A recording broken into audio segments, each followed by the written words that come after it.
ഇത് മാസ് മോട്ടോഴ്സിൽ നിന്നാണ് Honda Hornet വണ്ടി ജനറൽ സർവീസായിട്ട് നമ്മൾ കയറ്റിയാണ്. സർവീസിൻ്റെ ഭാഗമായിട്ട് നമ്മൾ അതിൻ്റെ ബാക്ക് ബ്രേക്ക് ലൈൻഡർ വീൽ ഡാമ്പറിൻ്റെ ഭാഗത്ത് ഒന്ന് അഴിച്ച് ചേക്കുന്നുണ്ട്. ബ്രേക്ക് ലൈൻഡർ നമുക്ക് ഇതിപ്പോൾ കിടക്കുന്നത് കമ്പനി ലൈൻഡർ അല്ല, ലോക്കൽ ബ്രാൻഡാണ്. അത് ഓൾറെഡി അത്യാവശ്യം ഉപയോഗിച്ച് തീർന്നിട്ടുണ്ട്. അത്യാവശ്യം നല്ല രീതിയിൽ തന്നെ ബ്രേക്കിൻ്റെ സൗണ്ടും കാണിക്കുന്നുണ്ട്. നമുക്ക് ആ പൊടി അതിൻ്റെ ഉള്ളിൽ കിടന്നിട്ടുള്ള ഒരു ഒരച്ചിൽ സൗണ്ടും കാണിക്കുന്നുണ്ട്. അപ്പോൾ നമുക്ക് ബ്രേക്ക് ലൈൻഡർ മാറ്റി പുതിയത് സെറ്റ് ചെയ്യണതാണ് നല്ലത്. കമ്പനി ഐറ്റം മാറ്റിയിടാം. പിന്നെ അതേപോലെ തന്നെ വീലിൻ്റെ ഡാമ്പർ റബ്ബർ സെറ്റ് പൊട്ടി ഇറങ്ങുന്നുണ്ട്. അത് നമുക്കൊന്ന് ചേഞ്ച് ചെയ്തിടാം.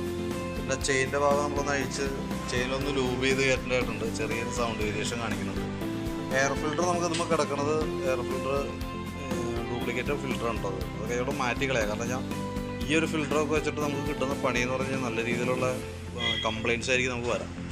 എൻജിൻ ഹെഡിനകത്ത് കരി കൂടുതൽ കയറാനായിട്ടുള്ളൊരു കാരണമൊക്കെ ഇതും കൊണ്ട് വരും. അപ്പോൾ അത് കൈയോടെ മാറ്റി കളയാം. എയർ ഫിൽറ്റർ പ്ലഗും ഒരുമിച്ചാണ് മാറ്റേണ്ടത്.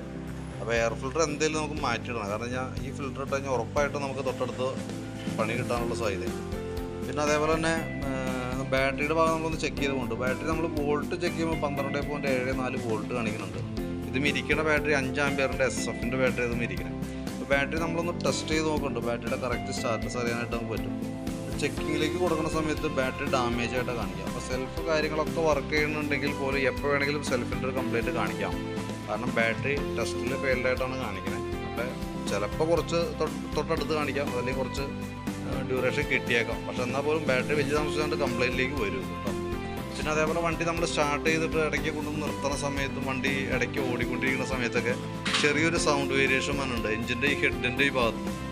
അതിൻ്റെ പ്രോബ്ലം എന്താ വെച്ചാൽ എഞ്ചിൻ്റെ ഉള്ളിലൊരു ക്യാം ചെയിൻ എന്ന് പറഞ്ഞൊരു ചെയിൻ വന്നിട്ടുണ്ട്. അത് നമ്മുടെ സാധാരണ ഈ ഡ്രൈവ് ചെയിൻ പോലെ തന്നെ വന്ന ചെയിനാണ്.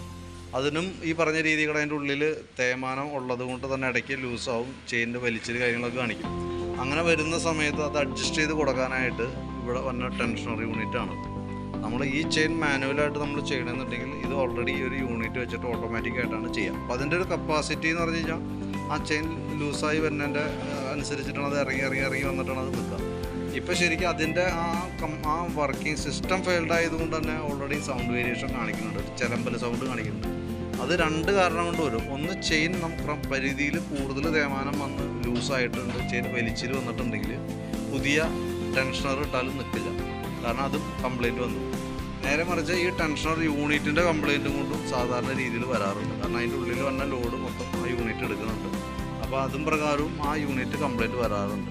അപ്പോൾ തൽക്കാലം നമുക്കിപ്പോൾ ടെൻഷണർ അസംബ്ലി ഈ ഒരു ഐറ്റം മാത്രം ഒന്ന് ചേഞ്ച് ചെയ്ത് വെക്കുകയാണെങ്കിൽ ആ സൗണ്ടിൻ്റെ കേസ് നമുക്ക് പരിഹരിക്കാനായിട്ട് പറ്റും. പക്ഷേ തൊട്ടടുത്ത് തന്നെ വീണ്ടും കംപ്ലയിൻറ്റ് വരാണെന്നുണ്ടെങ്കിൽ ഓൾറെഡി നമുക്ക് എപ്പോഴെങ്കിലും സർവീസിനായിട്ട് കയറ്റുന്ന സമയത്ത് എഞ്ചിൻ്റെ ഈ ഭാഗത്താണ് അതിൻ്റെ ചെയിൻ വരാം. ഈ കവറിങ് അഴിച്ചു കഴിഞ്ഞാൽ നമുക്ക് ആ ചെയിൻ മാറ്റിയിട്ട് പുതിയത് സെറ്റ് ചെയ്യാനായിട്ട് സാധിക്കും. അപ്പോൾ ഫസ്റ്റ് സ്റ്റെപ്പ് എന്ന നിലയ്ക്ക് നമുക്ക് ഈ ടെൻഷണർ അസംബ്ലി ഒന്ന് മാറ്റി നോക്കിക്കഴിഞ്ഞാൽ ആ കംപ്ലയിൻറ്റ് പരിഹരിക്കാൻ പറ്റുന്നതാണെങ്കിൽ ഓൾറെഡി അത് റെഡി ആയി പോകും. പിന്നെ ഹോണിൻ്റെ കേസ് പറഞ്ഞിട്ടുണ്ടായിരുന്നു. ഹോൺ നമുക്കൊന്ന് ട്യൂൺ ചെയ്ത് നോക്കാം. സൗണ്ടിൻ്റെ കേസ് പെർഫെക്ഷൻ വന്നില്ലെങ്കിൽ നമുക്ക് ഹോൺ മാറ്റി വയ്ക്കേണ്ടതായിട്ട് വരും. പിന്നെ അതേപോലെ നമ്മളതിൻ്റെ ഫ്രണ്ട് ബ്രേക്കിൻ്റെ ഭാഗമൊക്കെ നമ്മൾ ചെക്ക് ചെയ്യുന്നുണ്ട്. അതേപോലെ ടയറിൻ്റെ കണ്ടീഷൻ നോക്കുമ്പോൾ ഫ്രണ്ട് ടയർ ആവറേജ് നമുക്ക് ഈ സൈഡൊക്കെ ചിലപ്പോൾ തേയ്മാനം ഉണ്ടെങ്കിൽ കൂടി അത്യാവശ്യം ഉപയോഗിക്കാനുണ്ട്. ബാക്കിലെ ടയറാണെങ്കിലും അത്യാവശ്യം നല്ല ടയറാണ് കിടക്കുന്നത്. പിന്നെ ഫ്രണ്ട് ബ്രേക്കിൻ്റെ ഭാഗം നമ്മൾ ചെക്ക് ചെയ്യുന്നുണ്ട്. ബ്രേക്ക് പാഡ് സെറ്റൊക്കെ നമ്മൾ ചെക്ക് ചെയ്യാൻ വേണ്ടിയിട്ട് അയച്ചതാണ്.